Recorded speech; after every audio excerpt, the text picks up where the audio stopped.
देखो, शिव महापुराण में महात्म में 2 कथाएं बताई गई हैं और दोनों कथाएं ब्राह्मण से ही संबंधित है। भागवत जी में भी जो महात्म में कथा बताई गई थी वह भी किसकी कथा है? ब्राह्मण की। आत्मदेव जी की कथा है, धुंधकारी की। धुंधकारी कौन था? ब्राह्मण था। और यहाँ भी 2 कथाएं बताई गई हैं और दोनों के दोनों ब्राह्मण। क्या मतलब? ब्राह्मणों से ही शुरुआत क्यों करते हैं? कोई क्षत्रिय क्यों नहीं बताया, कोई शूद्र क्यों नहीं बताया, कोई वैश्य क्यों नहीं बताया? शिव महापुराण संकेत करती है, देखो इस समाज में 4 वर्ण स्थापित हुए हैं, ब्राह्मण, क्षत्रिय, वैश्य और शूद्र। परंतु सबसे ज्यादा जिसका संकल्प पुष्ट होना चाहिए वो है ब्राह्मण। बार बार पुराणों के माध्यम से ब्राह्मण को संकेत किया गया है कि आपको अपने कर्म में पुष्ट होना चाहिए। ब्राह्मण को अपने कर्म, अगर ब्राह्मण अपने कर्म को ना करे तो वह पूजनीय नहीं होता है। कहते हैं कि पितरों को जल देने का अधिकार उसी को है जो शिखा रखता हो, जो यज्ञोपवीत धारण करता हो। अगर आप यज्ञोपवीत धारण नहीं करते हैं, आप शिखा सूत्र नहीं धारण करते हैं, तो आपको पितरों को जल देने का अधिकार नहीं है।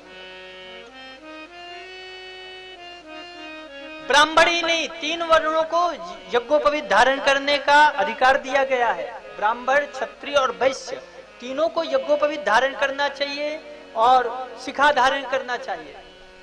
शूद्र को इस कार्य से वंचित नहीं रखा गया, बल्कि उसको कहा गया कि तुम्हारा कार्य सेवा का है, तो जो यह 3 वर्ग जो पुण्य कर्म करेंगे वह पुण्य तुम्हें इनकी सेवा करने से भी वह पुण्य तुम्हें स्वतः ही प्राप्त हो जाएगा। क्या मतलब?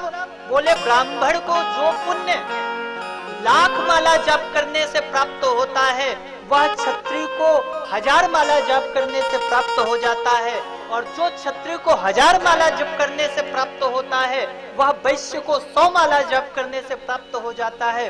जो वैश्य को 100 माला जप करने से प्राप्त होता है वह शूद्र को सिर्फ राम का नाम लेने से वह पुण्य प्राप्त हो जाता है। ऐसे ही इसकी महिमा है। वेद भगवान कहते हैं ब्राह्मण इस शरीर का, इस समाज का सर है, मुख्य रूप से सर है।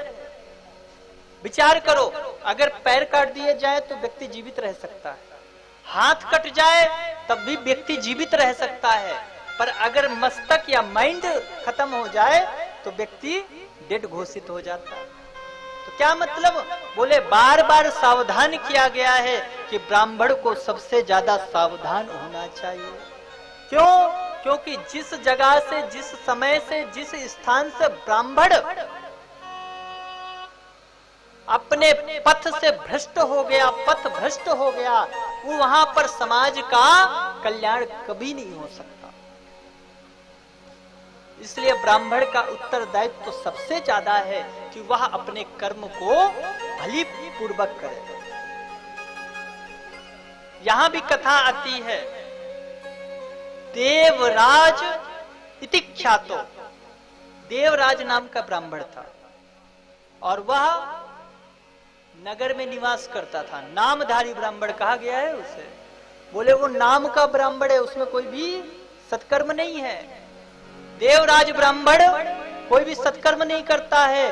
क्या करता है? बोले अधर्म से धन अर्जित करता है। धन तो बहुत कमा लिया। क्या मतलब? बोले धन कमाने से क्या सब कुछ होता है? अर्थ तो वैश्या भी कमा सकती है, अर्थ तो हर व्यक्ति कमा सकता है, परंतु अर्थ का महत्व कब है? जब वह धर्म से कमाया जाए। धर्म से कमाया हुआ धन ही हमारे जीवन को कृतार्थ करता है। देवराज ब्राह्मण धन तो बहुत इकट्ठा किया, परंतु उसने अधर्म से कमाया, और अधर्म से कमाया हुआ धन क्या करता है? हमारी बुद्धि को दूषित कर देता है। क्या हुआ? एक बार देवराज ब्राह्मण गया और जाकर सरोवर में स्नान करने लगा। स्नान करने लगा तो उसकी एक वैश्या पर उसकी दृष्टि पड़ी। और वैश्या पर दृष्टि पड़ी तो उसका मन भ्रमित हो गया, और मन भ्रमित हो गया और वो वैश्या के पीछे ही चल दिया। वैश्या को खूब सारा धन दिया, माता पिता पत्नी ने विरोध किया, तो एक दिन उसने माता पिता को सोते हुए और पत्नी को भी मार के चला गया धन लेकर।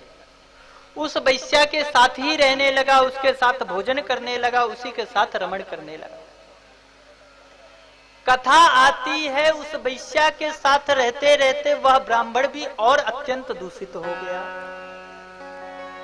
अंत समय आया, और अंत समय क्या हुआ कि वह घूमता फिरता हुआ तीर्थ में पहुंच गया, देवालय में पहुंच गया। अंतिम समय महाकष्ट में वह उसका जीवन व्यतीत हो रहा था, और जाकर शिव जी के मंदिर में पहुंचा तो क्या देखा, वहां पर कोई ब्राह्मण शिव महापुराण की कथा सुना रहे। वह भूख से पीड़ित हुआ और जाकर शिव जी के मंदिर में ही बैठ गया। कुछ दैव योग से कहिए या कुछ भी कहिए, उसको ज्वर आ गया, बुखार आ गया, और बुखार से पीड़ित होने पर वह आगे न बढ़ सका, और वो वही मंदिर में रहकर 1 मास तक, 1 महीना बैठकर वह शिव महापुराण की कथा सुना। और अंतिम समय ना चाहते हुए भी, ना ज्ञान रखते हुए भी उसके कानों में शिव महापुराण की ध्वनि गई, और उस ध्वनि के माध्यम से वह जब मृत्यु को प्राप्त हुआ, यमराज उसे उसके दंड के अनुसार पकड़कर यमपुरी ले गए, तो क्या देखते हैं, तुरंत उस यमपुरी में भगवान शंकर के दिव्य गण उपस्थित हो गए और तुरंत यमपास से उसे मुक्त करा दिया। क्या मतलब, यमराज ने कहा, रे यह तो महादुर्गुण दुर्गा, इसकी तो महादुर्गति होनी चाहिए, महापापी इंसान है, मात्र पितृ हंता है, पत्नी को मारने वाला यह पापी इंसान है, और इसके लिए आप आए हो लेने के लिए, इसने बड़े पाप किए हैं, इसको नरक भोगना पड़ेगा। शंकर जी के गणों ने कहा, रुको, यह पापी नहीं है। क्यों? बोले, इसने भगवान शिव की कथा सुनी है, और शिव की कथा सुनने से इसके संपूर्ण पाप नष्ट हो गए हैं। तो क्या करना चाहिए? बोले, इसे शिवलोक ले जाएंगे। तुरंत देवराज ब्राह्मण को उन शिवगणों ने यमराज के नागपाश से मुक्त किया और उसको सुंदर विमान पर बिठाकर शिवपुरी को लेकर आए। क्या मतलब? बोले, इस शिव महापुराण की यह महिमा है, इसके श्रवण मात्र से उस मनुष्य का कल्याण हो गया जिसने अपने जीवन में संपूर्ण पाप कर्म ही किए।